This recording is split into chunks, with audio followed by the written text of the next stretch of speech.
it's fun to kind of get caught up in that whole world, and it's an interesting archetype to be able to do, and the perception it has on people, and it's I think certainly where we are right now in the world. I think movies like this are really important because we need escapism. It's very much like the Depression-era movies of the 30s where life was too intense. You went to the theater to escape the realities of the world. And I think this is a positive movie. It's funny, it's different, it's fresh.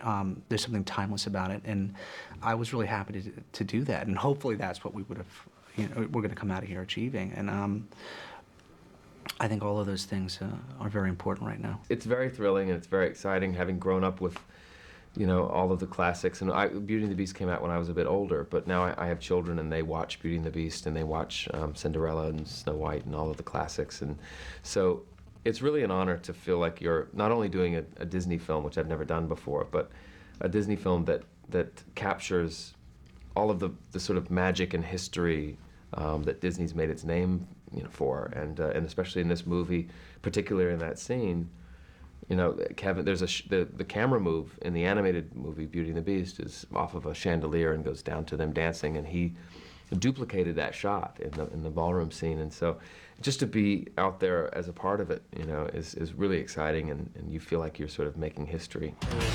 J'arrive, Gisèle! Je vais vous sauver! C'est moi qui va me sauver! Je cherche une belle demoiselle. J'adorerais m'en trouver une, moi aussi. I think most young girls dream about being a princess or being a fairy tale princess, and it was really fun to get to play with that idea. And you've got your own Disney character.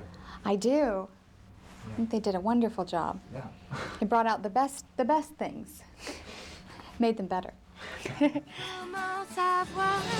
Ne chantez pas, c'est rien. Faisons quelques pas. It's very difficult because my character is driving the plot constantly. I'm doing the exposition, and I don't have the big stuff to do. I have to be very subtle about it, and I have to be internal. And finding the balance tonally, everybody was struggling with it because Amy would feel like she was over the top, but then you get the note to encourage her to go further, and then I was pulled back down. So that was the most difficult part of it, I think. And it wasn't until we got to the musical numbers and the dancing stuff that I felt, this is different for me. This is easier. This is a lot more fun. But it was a struggle, I think, to try to keep the right tone going. And Robert is the audience. So how I react to things is how the audience is going to react. And that was a real challenge.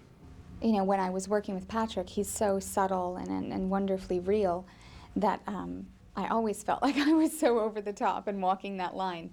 But I think that's where you need really great support from your cast members, and you need your director and the team around you to give you the courage to keep going, even if you feel like you're over the top.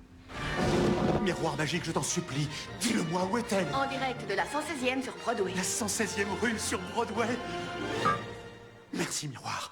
If we were just to replicate exactly the performances from, say, Cinderella, it would be too little. It would be, you had to bring it up there was a certain sense of like a heightened reality, but it couldn't be too much in a sense that it was, where we would be winking at the audience too much or just being too over the top, because then it would grate on people's nerves and, and get old very quick, I guess.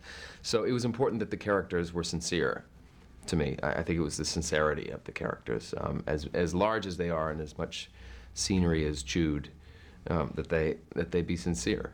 They're two-dimensional. Yeah. Actually, those older films have a real sense of two-dimensionality, which works well in those movies because you're separated from it. They're animated. They're already not your world. So it's a very two-dimensional quality, and then you bring them into the real world, and they get to learn about depth of feeling. Yeah. That the simplicity, that the iconic nature of them isn't how you live it's impossible to live in our world that way. Yeah, and that they affect each other in a very deep way, that Patrick brings a true sense of humanity, that she discovers that her emotion has true sort of like, she has depth, that it's not as simple as she thought.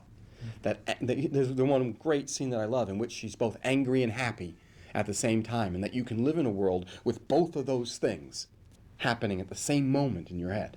of course, it's a romantic comedy, so there's that moment where they finally have the intimacy, and it's a big turn because she finds anger. She discovers anger and passion, and that's awakened in her.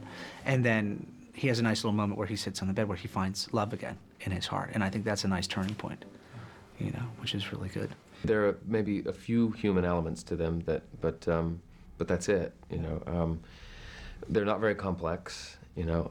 They live in a very simple world, and I think that for Amy, more so than my character, you know, because she's allowed herself to be curious about this new world, that she's opened herself up for change and some sort of evolution for the character, and in a good way. I mean, I remember when she finally decides to, or discovers anger, you know, that was an epiphany for her, that and it makes her see the world with different eyes, you know, and so the prince is less curious about the new world, you know. He thinks it's far inferior to where he's from, and he just wants to get back. But even him at the end of the movie, when he realizes the sensation and the feeling of putting somebody else before him, that he might not be the prince for this particular princess, normally might seem like a bad thing, but to him it was a maturing factor for him. He actually matures and discovers that there might be somebody else who doesn't